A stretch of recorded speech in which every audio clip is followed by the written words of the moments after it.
Protectionism disguised as fair trade. That's how China calls the European Commission's latest decision on October the 30th to impose additional tariffs as high as 35.3% against Chinese-made EVs. The China Chamber of Commerce to the EU expressed profound disappointment in the decision, viewing it arbitrary, while German carmakers have called it a step backwards for free global trade and thus for prosperity, job preservation and growth in Europe.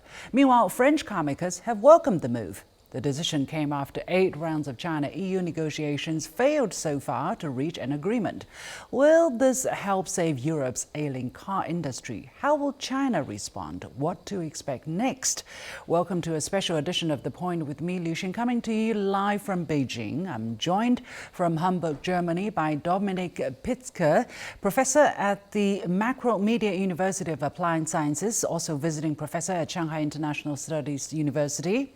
From Oslo, Norway, Carl Fay, professor of strategy at BI Norwegian Business School.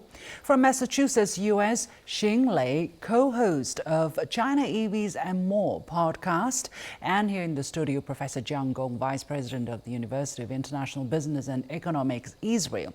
Gentlemen, welcome to The Point. First of all, details of the latest decision. We are told that starting from October 31st, for the next 5 years, Chinese-made cars, electric cars, specifically BYD, for instance, will be receiving additional tariff of 17%.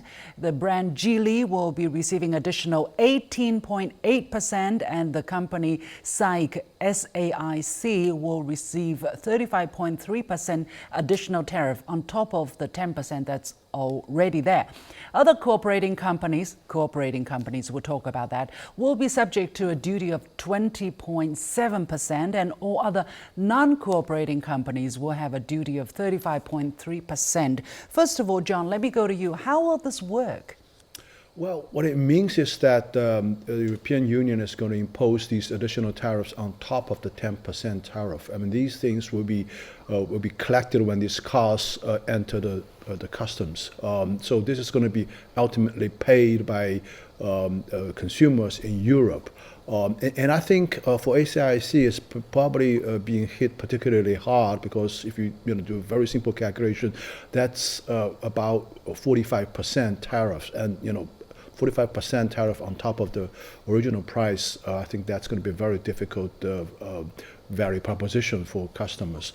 So I think, but having said that, I want to mention that this applies only to electric cars. But probably, I think the one trend as we're seeing, at least here in China, is that these hybrid cars are increasing. Sales of these cars are increasing very fast. So probably there's a way around exporting electric cars. I think all of these companies have very good lineups of hybrid vehicles that can be potentially exported to Europe. Okay. Yeah, Dominik, let me go to you. What kind of cars specifically will be impacted, and how significant will this be for auto importers and EU consumers? Yeah, first of all, also the German car industry are importers of Chinese cars through the huge factories in China mainland. So it's directly also affected by the German car industry. Their spokespeople already, there's a controversy going on since yesterday. So also the director of the influential European Economic Institute in Cologne articulated himself against these measures by the EU. So there seems to be a lack of congruency between national interests of the car industry and official EU politics. And as John already said, mostly and directly impacted are the consumers all over the EU. Carl, help us understand how much more will European importers and consumers pay for Chinese cars? Is it very significant? How would you rate it? So it is very significant. I would like to point out one thing, though, since I'm based in Oslo, Norway here. We're talking about the EU. A number of you have mentioned that. Actually, it's important to point out that Norway, for example, is not part of the European Union despite being based in Europe. And Norway has decided not to go along with the European Union on this. And in fact, there will not be additional tariffs levied on cars that are being imported to Norway, which, as you know, is the largest, actually has the largest percentage of electric vehicle use of any country in the world, followed by China. And the reason Norway has done that is that they want to accelerate and continue quickly to make this green transition to having mostly only electric vehicles. In fact, from 2025, it will not be legal in Norway to even buy a gas or diesel-based car. We need to have prime focus on a green transition. Also, it really helps to have free competition, to have innovation. And we need to all work together for this. But when it comes to the prices are going to go up substantially, of course, much less than in the US, where you have over 100% additional tariff. And most studies are suggesting that even with these higher tariffs, the Chinese cars will be attractive to European customers, cheaper than European cars.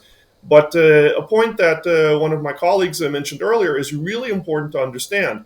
The German car industry is the largest car industry in Europe, and Germany has voted against these additional tariffs. And one of the key reasons for this is because German car companies themselves are producing a lot of the cars they're selling in Europe, in China, and will be hit with these tariffs as well. In fact, they'll be hit with about 21% tariffs, which is even more than BYD's 17% tariffs. So this is not necessarily something that is helping. Xing, let's get your take. For instance, how wide is this policy going to be? Is it for all EU countries, including those whose government voted no to the vote on whether or not to impose these duties earlier this year? Yeah, this is obviously for the EU bloc, the 27 countries that are included, although some of those voted against it. Germany, for example, but it's pretty wide. Going back to the earlier question of the products being affected, it's basically three buckets. It's one, Tesla. Second, the European brands either producing in China or exporting, or the Europeans under, let's say, someone like a Geely Group, Volvo, Polestar. And three, the Chinese brands, EV brands themselves, BYDs, the MGs, and others. It's pretty significant. So how did they make that calculation? For instance, BYD 17%, Geely 18.8%, and SAIC 35.3%. Xinglei, I want to stay with you. Do you know the criteria as to how the EU came up with these numbers? Yeah, so the EU Commission, if you want to get into the details, they published a 200-page document. It's on their website. It goes into excruciatingly details of the investigation that has taken place ever since the announcement that was made in September 2023 that they will consider putting these punitive tariffs in place. But if we look at the companies that are listed, why they're different, you have to look at them individually, the individual specific cases. BYD, Tesla having the lowest, two reasons. One is the investigation found out that they seem to have the lowest subsidization in China. And second, they are producing in Germany already. Okay. And BYD is also relatively lower, is because I think considering they're pretty active in building their plants in Europe, and the contribution already was happening in Hungary. Geely has a huge presence in terms of their operations, R&D throughout Europe. And then you go to the SAIC, I think the MG brand is actually one of the most successful in the European market, but it's totally exported from China. So you look at those cases, there's caveats, there's reasons behind why some of the companies are getting lower. And So then plus companies that are cooperating with the investigation, they have a little bit lower rate than ones that have not. yeah.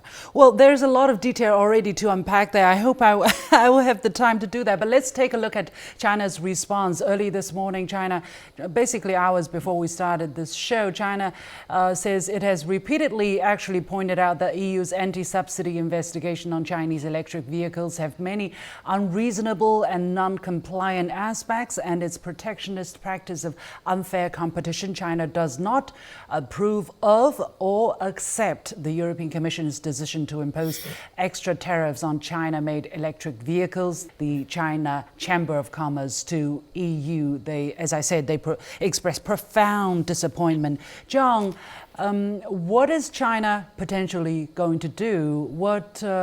How strong will China's reaction be? Well, first of all, I think this is not the end of the story yet. There's still ongoing negotiations with the European Union with respect to another trade dispute remedy called the price undertaking. In other words, the car manufacturers, the exporters of these vehicles, are in the process of negotiating with EU in terms of providing a list of car models and the minimum price they're going to sell in Europe. I mean, this is actually a fairly common practice in anti-dumping So cases. you're saying basically that both sides will continue negotiations on price? Exactly. They're still, reportedly, it's still under negotiation. Okay, But will China take other action in reaction? Right, so this is one tariffs? thing. The second thing is that the Chinese government has indeed taken a case to the WTO. In other words, they have filed a complaint, but this is actually a very long process. It's going to go through the dispute settlement process, which may take a year or two. Right. And I think probably more importantly, if you look at the legal framework behind this action from European Union, it's actually nothing to do with the WTO at all. I mean, it's based on unilaterally recently approved a new regulation called the Foreign Subsidy Regulation. And in my view, actually, if you look at the writings of this what's called FSR clauses, and it actually differentiates significantly from the WTO with respect to the countervailing and anti-dumping clauses. So basically, you're saying China is taking a rather measured approach. I think. Well, I haven't finished yet. I mean, there's a third measure that China has taken, which is, in my view, the Chinese government is probably going to initiate investigation into some French products, brandy, for example. These products. These investigations are still ongoing. And I think, if you look at what's behind all of this, there are French companies and the French government. So I think, the retaliatory measure coming from the Ministry of Commerce in China, it's going to be targeting French products here, selling very well here in China. Well, some people are actually, you're kind of giving ammunition to some people who actually says China warns against Chinese retaliation, but China obviously does not buy into that kind of logic. Basically, the EU started these protectionist measures in the first place. Dominic, let me go to you. How do you expect China's reaction? You were talking about German producers being wary of what China may take and hitting German industry in the process. What exactly are you expecting China to be doing in terms of reaction in terms of protecting the legitimate interests of Chinese enterprises? Yeah, so first of all, as already my colleague stated, the negotiations are still going on. The positions are far away from each other. So meanwhile, Valdis Dombrovskis, the Commission of Trade, says this is a proportionate and targeted measure by the EU. The official sides of China say it's profoundly disappointed and they are deeply there's a deep disagreement. So there are two positions, and they still go on negotiation. But China also has enhanced to also impose tariffs on other imported goods by the European Union. As mentioned, brandy, cosmetics, luxury goods from France, fried pork from Spain, also brandy from Portugal. So not high-tech imports like the computer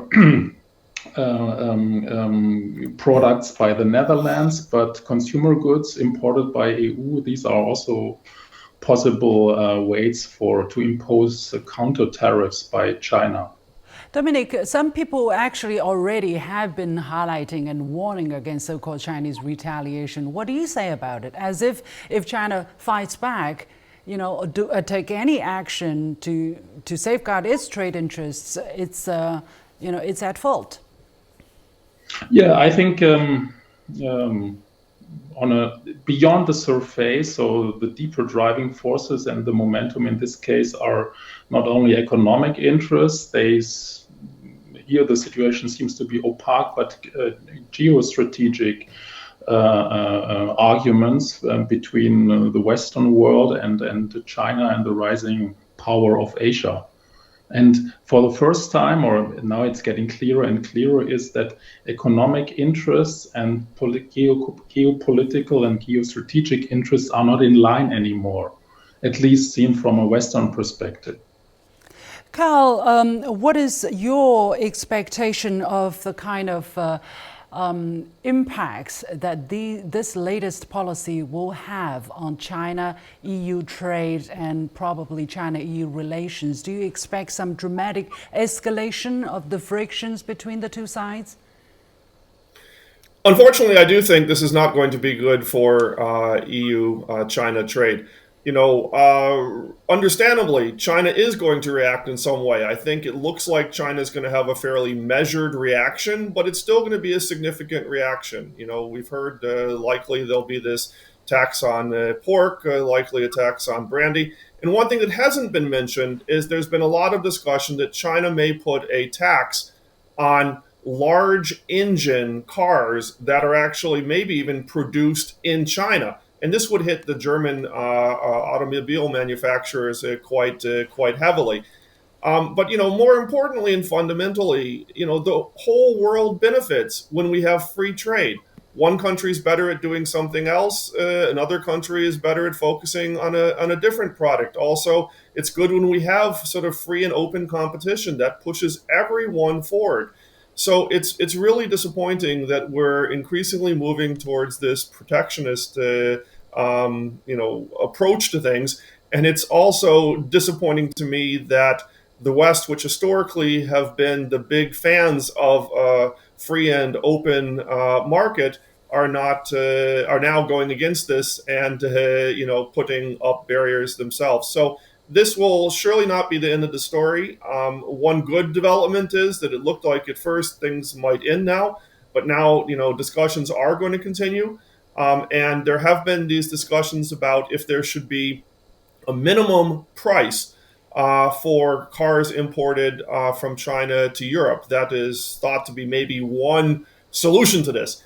An interesting thing there is that the Chinese government suggested 35,000 euros as the minimum price. And the response from the European Union was, we're not open to having just one price for all cars. We want small individual prices for each, or different prices for each car model and make, and even to have it different for different countries and where it's going to. And China responded, this is just too difficult to make such a micro plan. Let me get that in just a moment, if I can, and I'll try. But I think this question is really important and interesting to me. It seems that in the European Union, there's a great divide to this kind of policy. Look, the German car makers are so much against it, but the French have actually welcomed it. Who are on the right side of history? Carl? I obviously think that the German and the Spanish are, but it's important to look at the recent vote, putting these additional tariffs into place. Actually, there were a huge number of countries that were abstaining in the vote. Right. And there were quite a few voting against as well, and some voting for. So there's a really mixed view in the European Union about what one should do. And that gives some hope to me that maybe with time something can be worked out. Xinlei, let me come to you. Given the great divide, actually we have the numbers here. 10 countries voted for, 5 countries voted against, and 12 countries abstained on October the 4th when the EU passed a vote to impose punitive actions on Chinese EVs. When you have such a great divide, is it really in the interest of all for the EU to announce the definitive punitive tariffs now? No, of course not. I mean, the earlier question, I think it's simple to look at. Whoever has the most skin in the game in China would vote against it. And that means Germany and Hungary, right? A number of Chinese OEMs and battery manufacturers are setting up plants in Hungary, right? So those are the countries that have the most interest. Whereas if you look at a country like France or Italy, their automakers, Italians and the French, are not doing so well in China. Although they still have business, they still are working with Chinese partners in other parts of the world. So I think it was clear indication of the interest in place, which directly resulted in who votes against and who votes for. What about, and that was pretty clear. What about the impact of affordable Chinese EVs in Europe for the European domestic manufacturing sector? How big of a factor is that? It seems that we're all looking at who's producing in China, but what about the other way around? Yeah. I think to give you a sense of what it's like on the ground, so I just came back from the Paris Motor Show a couple of weeks ago. And I think the reality on the ground is that I did see someone like a French automaker, like a Renault. I saw a counterattack of the types of products they're planning to launch at competitive pricing, while at the same time, the Chinese EV brands, let's say for BYD, for example, I was in Germany recently also, and one of their models, the Dolphin, on sale is 34,000 euros. And I mean, it goes back to our earlier questions, how much are they going to go up? I mean, that's already twice what it sells in China. So it's not cheap to begin with. And now I think BYD is someone who will probably eat up the tariffs. So I think that window of opportunity is not so much wide open as we think it is. And I think on the EU Commission's part, the protectionistic measure is to hopefully have the European automakers catch up while that window of opportunity may be closing. So I think this is something very interesting to watch. How much time they have, the 5 years. They're trying to buy time, 5 years? Yeah, I think this will change. Oh, well. Because the discussions are still ongoing. So, Sure. Well, we don't have much time. Let me just very quickly recast the kind of timeline we have gathered for you of the negotiation. For instance, on October last year, the European Commission initiated the investigation on Chinese EVs. And then this year, on June 22nd, China and EU agreed to start negotiations. On July the 4th, the European Commission announced provisional duties, which started to take effect the next day. And then on September the 20th, the two sides started to negotiate a price commitment solution to the dispute. As I said, after 8 rounds, significant differences still remain. On October the 4th, the EU passed a vote to impose punitive tariffs with 10, 5, and 12, the results I already talked about. China, of course, strongly opposed to the decision. On October 29th, the EU decided to impose the tariffs. So looking ahead, John, what's going to happen? The two sides will continue to negotiate on the so-called price commitment mechanism. How likely are they going to come to an agreement now that the punitive tariffs are in place? Well, actually, it's a very difficult question to answer. I mean, on one hand, I think minimum price solution is a very sensible solution. It works well for both sides, I think. But on the other hand, actually, it's reported that the European side has some fundamental differences with the Chinese government. For example, it prefers to negotiate with individual car makers, whereas China's position is that Chinese government should be involved in this. So, and there are other differences as well with respect to definitions of subsidies and a whole bunch of other things. So back to your question, it's very difficult to answer. But certainly, my hope is that there got to be a solution working out. Otherwise, this kind of a tariff it's going to lead to escalation, and I don't want to see retaliatory tariffs imposed by Chinese government on French products. But I think the price undertaking, the minimum price solution, is a sensible solution moving forward. Yeah, Dominic, what is the likelihood of the negotiation coming to an agreement anytime soon? Well, I'm not sitting at the table, but I think there's still a time frame and a possible way to find a compromise. I think the whole situation is ambiguous. One could say that the EU follows in the step of the US, who imposed 100% tariffs on Chinese car imports. But on the other hand, you could say the EU tariffs are much lower than the US, so there's a big difference. So ambiguously, you could say EU stands on the side of the US, so still part of the transatlantic union, this geostrategic, geopolitical aspect. But on the other hand, of course, it also still follows genuinely European interests. So a situation ambiguous. Carl, okay, whether or not there is a quick solution to the negotiation, we do not know, but the tariffs are here to stay for 5 years, at least if it is not overrun by the WTO, if the EU is following the WTO directive. But how likely is it that in 5 years' time, the European countries were going to catch up in terms of, electric car production with what China has been doing? Well, I think 5 years would help the EU companies to catch up. Are they doing it? Are their incentivization working? That's the question I'm asking. Well, I personally, again, would vote obviously not for having the tariffs. But we have to acknowledge that China was really quick to get going into the EV area. The Europeans were asleep and now trying to catch up. I think the biggest change that we haven't talked about is probably we're going to see some Chinese companies, setting up factories in Europe, even if these tariffs are dropped as sort of a hedging strategy. But it's important to note that I'm more optimistic that something might be able to be worked out as a solution today compared to, let's say, 4 months ago, because quite a few European countries have switched their view.